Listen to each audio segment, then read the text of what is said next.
kelakuan Darmi terhadap ibunya. Dia tidak mau membantu ibunya. Dia juga enggan keluar rumah karena takut kulitnya menghitam seperti ibunya. Suatu hari, ibu Darmi ingin pergi ke ladang untuk memanen. Lalu dia berkata kepada Darmi, "Darmi, nanti kamu masak makanan ya nak, soalnya ibu mau pergi ke ladang untuk memanen." Darmi pun berkata, "Gak mau kamu, nanti rambut aku jadi bau." Ibu Darmi pergi sendirian dengan hati yang sedih. Setelah pulang dari ladang, ibu Darmi pun mengecek meja makan. Dia terkejut karena tidak ada makanan satupun. Lalu Darmi datang dan berkata, "Bu, ibu dari mana aja sih? Kok nggak masak buat aku? Aku tuh lapar tahu nggak makan seharian." Ibu Darmi pun berkata, "Darmi, tadi ibu kan udah bilang kamu masak makanan, soalnya ibu mau pergi ke ladang untuk memanen." Darmi hanya pergi dengan marah-marah. Keesokan harinya, ibu Darmi ingin pergi ke pasar untuk menjual semua hasil panennya. Lalu dia ingin mengajak Darmi untuk ikut bersamanya. "Darmi, kamu ikut ibu ya nak, soalnya ibu mau pergi ke pasar untuk menjual semua hasil panen. Ibu juga membutuhkanmu untuk membawa beberapa hasil panen lainnya." Darmi pun berkata, "Gak mau kamu, nanti kulit aku jadi hitam. Ditambah lagi di pasar itu kan banyak beceknya." Ibu Darmi pergi sendirian dengan hati yang sedih. Setelah pulang dari pasar, ibu Darmi duduk untuk menghitung uangnya. Darmi yang sedang melihat ibunya menghitung uang pun berkata, "Bu, beliin bedak aku lagi dong, soalnya bedak aku udah habis." Ibu Darmi pun berkata, "Iya, tapi kamu ikut ya, soalnya nanti ibu takut salah beli bedak." Keesokan harinya, Darmi pun terpaksa ikut bersama ibunya ke pasar.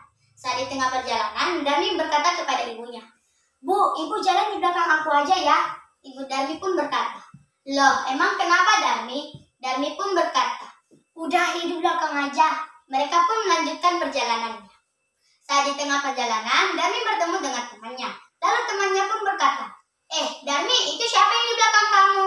Darmi pun berkata, "Oh, itu pembantu aku." Mereka pun melanjutkan perjalanannya. Di tengah perjalanan kemudian, Darmi bertemu dengan temannya. Lalu temannya pun berkata, Darmi, itu siapa yang di belakang kamu? Itu ibu kamu ya?"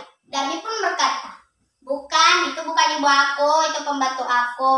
Ibu Darmi hanya bisa melihat anaknya dan menahan tangisannya.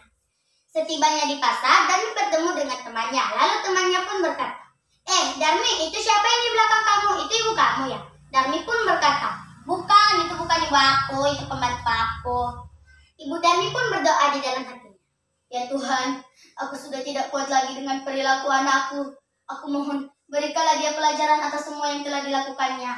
Tiba-tiba Darmi pun berteriak, "Bu, ini kenapa kaki aku kok nggak bisa digerakin? Bu, tolong Bu!" Darmi pun terduduk. Lalu ibu Darmi menghampiri Darmi yang sedang terduduk. "Darmi, maafin ibu ya nak. Ini semua adalah pelajaran untuk kamu atas semua yang telah kamu lakukan."